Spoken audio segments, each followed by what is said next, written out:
This video contains spoilers for the entire series Baby Reindeer. If you haven't watched it yet, consider this your warning. It begins like a cautionary tale. A struggling comedian shows kindness to a lonely woman in a pub. She becomes obsessed. His life begins to unravel. But Baby Reindeer doesn't stop at obsession. It peels back layers of trauma, silence, and something far more unsettling. A system that watched it all happen. In this video, we are not going to rehash the plot. We are also not here to psychoanalyze the characters or interpret the climax.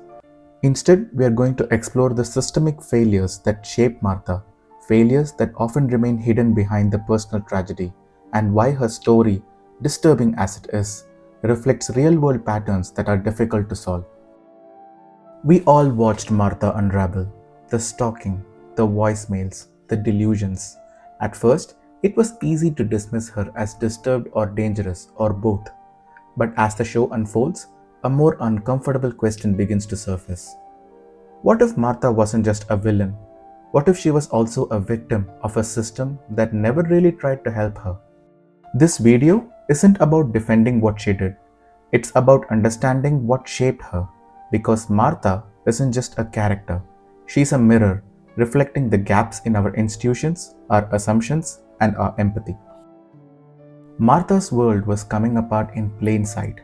The endless voicemails, the obsessive texts, the invented intimacy, all pointed to someone slipping out of reality. But no one stepped in, not the police, not the healthcare system, not even when her behavior escalated. And that's the part that hurts the most, because in our real world, that kind of breakdown isn't rare, it's common. Mental health care for many people comes only after damage is done to themselves or someone else. Until then, people like Martha are left to spiral in public, watched but not helped.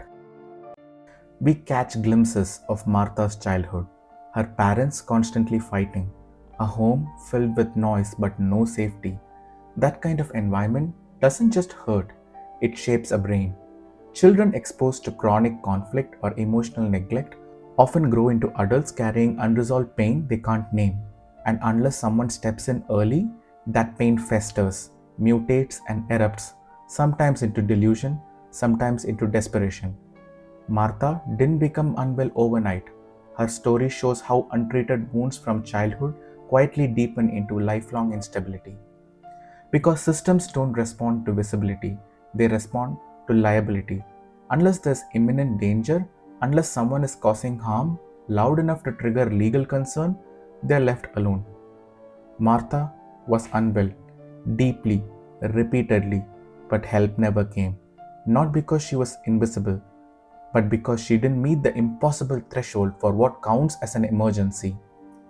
This isn't neglect by individuals, it's neglect by design. Underfunded services, overworked clinicians, bureaucratic thresholds all create a system where people like Martha are seen, flagged, and passed over. This isn't just a policy issue, it's a moral one. Because the burden to prove the need for care always falls on the person least able to carry it. Someone already overwhelmed, disoriented, or unable to advocate for themselves in the precise language systems demand. Appointments, forms, referrals, waiting lists. We build our institutions around order, but mental illness is disorder, and instead of adapting to that reality, we require the unwell to perform coherence, as if suffering must first become legible to be seen as real.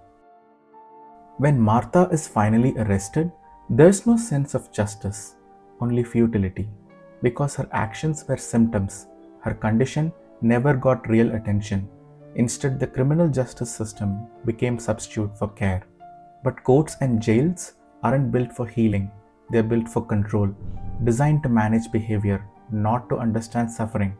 When someone like Martha enters that system, her condition isn't treated, it's processed, monitored, and contained. Her pain becomes paperwork, her illness becomes disruption, and once she is no longer a threat, she is sent back to the world, still unwell, still unheard.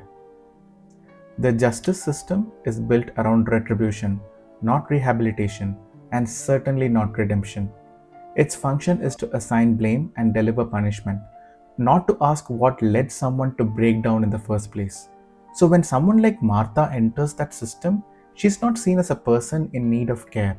She's seen as a disruption to be managed, a file to be closed. In a structure like that, people who need help the most are often the ones overlooked the fastest. At its core, the justice system is built on a belief that punishment deters harm. But what if that belief doesn't hold for people in crisis? What if the real need isn't discipline but restoration? People like Martha don't need to be punished into clarity. They need to be given another chance at coherence, and that requires a justice system that sees rehabilitation not as a luxury but as a responsibility. Without that shift, the cycle repeats. Pain leads to harm, harm leads to punishment, and nothing truly changes. Martha lives alone. She doesn't seem to have friends, family, or community. That isolation isn't incidental, it's structural. We often assume isolation is a personal failure and result of being difficult, antisocial, or unstable. But isolation in Martha's case is engineered. Public health cuts, unaffordable housing, lack of community programs, all of it erodes the basic safety net that might have caught her years earlier. In a world that rewards independence but punishes vulnerability, people like Martha becomes invisible. Not because no one sees them, but because seeing them would require us to act. Because to truly see someone like Martha, not just as a disruption but as a person in pain, means accepting a kind of responsibility. It means admitting that their suffering isn't just theirs but ours to reckon with. And that's uncomfortable. It's easier to pathologize from a distance than to intervene up close. Easier to categorize someone as unstable than to wonder why no one reached them in time. So instead of acting, we wait, hoping the problem disappears before we are asked to feel accountable. Even Donnie saw it. Again and again, he told the police she needs help. Not prison, not punishment, help. He didn't want her to suffer, he just wanted to be safe. But the system gave him only one tool: escalation. In the end, protecting himself meant taking an action that felt brutal, not because he lacked compassion, but because the system lacked imagination. It couldn't hold the idea that someone could be both a danger and deeply unwell and worthy of care. And that's why he cried at the end, because the system forced him to become the instrument of her punishment, when all he wanted was for someone to help her. And most systems are not built to act, but to wait until that person becomes a complaint, a threat, a spectacle. We don't ask what's her support system, we only ask why won't she go away? But she's been going away for years, one ignored red flag at a time. So why can't we just help her? Because our systems don't work together. Housing support, mental health care, financial aid, they exist in silos. If someone fails to meet the criteria for one, they can lose access to all. These systems, housing, mental health, financial aid, legal protections, aren't broken in isolation. They are broken in relation to each other. A housing program might require proof of employment. Mental health support might require stable housing. Financial aid might require official diagnosis. It's a circular gatekeeping structure where people in most need are the least able to meet the requirement for any form of help. And once someone like Martha falls through one gap, she's likely to fall through all of them. And even when programs exist, they are not built to talk to each other. There's no coordinated safety net. Instead, there are forms, backlogs, miscommunications, and impossible wait lists. Helping someone like Martha would require time, patience, interdepartmental coordination, and a belief that she's worth that effort. But in a world driven by efficiency, risk management, and individual responsibility, people like her are seen as unfixable.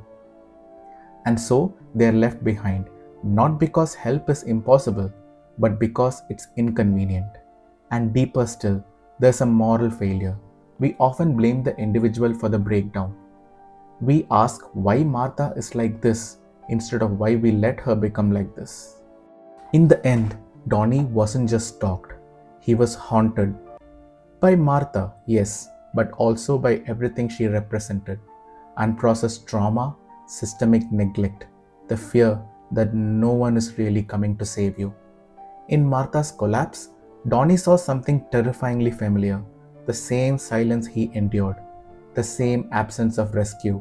He saw what happens when help never comes, and in her breakdown, he glimpsed the one that he almost had. Her pain was different, but the shape of it was familiar, and in being forced to watch her fall through every gap, he was forced to relive his own.